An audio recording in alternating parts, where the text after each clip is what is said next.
Hello ladies and gentlemen, and welcome back to my channel for another 1/6 scale INART prototype review. Now today we are taking a look at the Dark Knight himself, Robert Pattinson as the Batman. I absolutely adored this movie. I could not be more excited to make this video. Now I do have to say a huge thank you to two companies, the first of which being toyswonderland.com for helping me fly out to LA and make these videos. The second is INART themselves for reaching out to me personally and asking, Justin, do you want to take a look at our prototypes in a review format? To which, of course, I said, hell yes I do. Now what we are going to do next is get all of Batman's accessories laid out in the lightbox, take a closer look at everything he comes with. Starting off with the display base first, it's relatively slim and low profile. Up front, Batman, up top, the Batman symbol, a ton of rivets. It kind of looks like the bat signal, just a lot slimmer. If you're wondering, oh, how does Batman attach to the display base? Magnets, my friend. Nice and simple. No need for a crotch grabber. This is once again a prototype. I don't have all the accessories here, so if you don't see something that he's supposed to come with, he still does. It's just simply not here for this video. Now he has multiple different faceplates. One, the all-out rage mode. This one on the right, maybe he's talking. The skin texture is nicely painted, and the teeth look really awesome too. You do get an empty cowl and a Bruce Wayne head sculpt. This happens to be the sculpted hair version. The likeness to Robert Pattinson is undeniable. The Batsuit collar is down below, plus he's got the eye makeup that always seemed to magically disappear for the other Batman actors. Most of these accessories do get stored on him, and by all means there's a lot more. You've got an extended and collapsed version of the flare, plus the tactical knife that's his bat symbol and his torch. The Riddler cards were a must, and of course they're here. They're made of real paper and they're all individually printed. I'm not going to show you them all. Save that for the review. You've got some swap out grappling guns, the extended versions. I like the sculpt and I like the silver dry brushing. You do get the full array of hands. I like the fact that there's that little wristwatch computer on the left side, accurate to the movie. They do attach with magnets on the INART magnetic wrist peg system, and there's a mix of gloss and matte finishes. I do think that these hands are my favorite though. They're specifically molded to hold the grappling gun. What we are going to do now though is get Batman himself out here. Standing straight up and down in the lightbox, no crazy poses or accessories or anything like that. Holy proportions, Batman, this guy looks so darn real.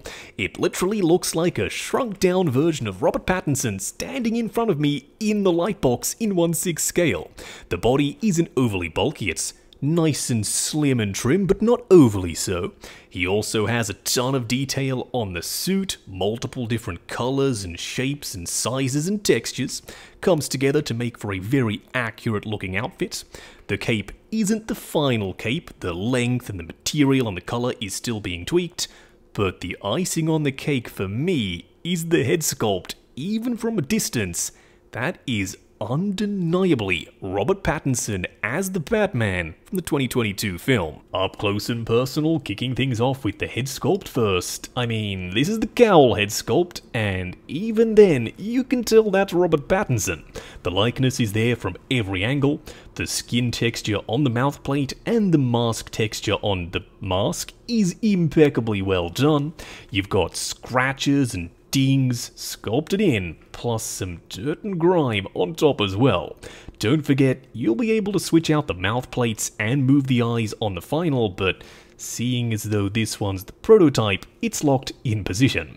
Now you also get multiple head sculpt options. This one happens to be the sculpted hair head sculpt. Really like this head sculpt too. I can't swap it onto the body, but you can still see what it looks like next to the cowl one. Kinda seems like I'm repeating myself, but it's a prototype. This cape isn't final. I do dig the material. Not quite sure what it is or what it's going to be, but it's a work in progress. You've got some stitching lines down various spines, multiple wires in those spines, plus some dirt and grime and battle damage along the bottom. It's suitably filthy, but it works perfectly for Pattinson. There is honestly so much to talk about on this outfit, I don't know where to begin, so let's keep it pretty simple. We'll start up top with the collar. The collar is a textured rubbery piece of plastic, and yes, that texture does match the cowl. Then moving down to the cape, it's wired along the edge, it's also pleated, and it tucks behind this chest plate, which is also sculpted.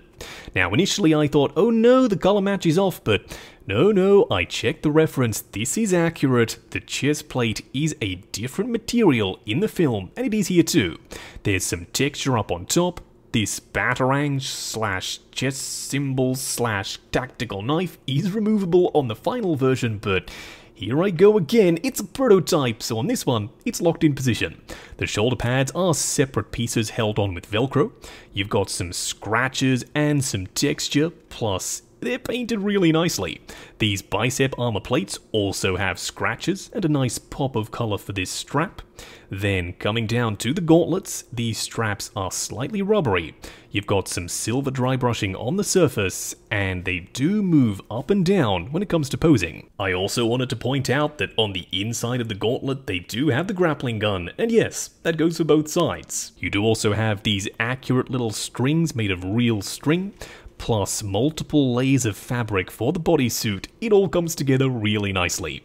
Then up front, for the ab armor, I saved the best to last, these are all padded pieces of fabric with some stitching in between, and dirt and grime over the top, suitably weathered. And that's exactly how I describe the pants too, suitably weathered.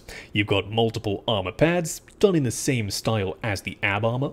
You also have this awesome detail down the side that's actually real stitched in wire, it's not just some rubbery overlay, love the way that looks.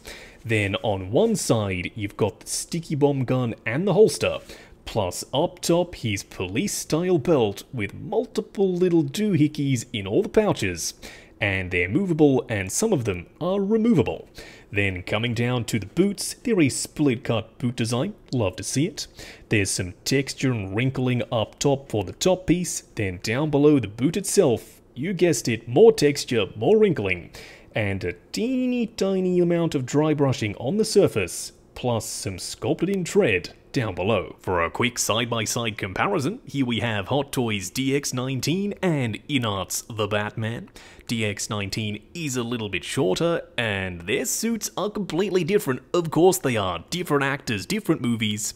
Let me know which Batman outfit you prefer, and if you think this INART 1/6 scale figure stacks up well alongside Hot Toys, down below. Going over articulation, do bear in mind, this is a prototype, so I've got to be a little bit more careful. I'm sure when you get yours in hand, the final version, you can push the joints slightly further than I am willing to go. Starting off with the head sculpt, it's on multiple joints, looking forward and back, swivel and pivot. The arms will go up to there. They will go forward and back, butterfly joint at the shoulder that also hinges up and down. Swivel at the bicep, double bend at the elbow going just past 90. Then of course a regular 1/6 scale wrist peg. The torso does crunch forward and back, swivel and pivot. The legs do go forward to there, going out to there, swivel at the upper thigh, ratcheted double bend at the knee going way past 90. Then lastly, a split cut boot design with a double ball peg for the ankle. Wrapping up on the INART 1/6 scale The Batman. Now out of all of the prototypes I was set to review, this one was the one I was most excited about, and it turns out for good reason. I'm already really happy. Starting off with the body, good articulation. It's still being worked on, it's not finalized, so nobody freak out, stuff is a work in progress. The outfit already looks really good, there's texture where there needs to be, there's dirt and grime, all of the details, at least to my eye, are very impressive. But the icing on the cake, the head sculpts. They're undeniably Robert Pattinson, you're going to have the moving eyes, the swap out head sculpts with the rooted hair or the sculpted hair, depending on which version you go for. Plus the interchangeable mouth plates on the cowl. Even in that cowl though, once again, the likeness is undeniable. But I'll leave it at that. This is just a prototype review. More in-depth thoughts will be coming soon in the full unboxing and review when this guy eventually releases. I do have to once again say a massive thank you to INART for letting me get my grubby little hands on their prototypes. Thank you very much. I have popped the link to them in the description down below. While you're down there, why not hit that subscribe, bell notification icon, and join button if you like the sound of seeing your name in the end credits of my reviews. Like, comment, and subscribe, and we'll catch you in the next video.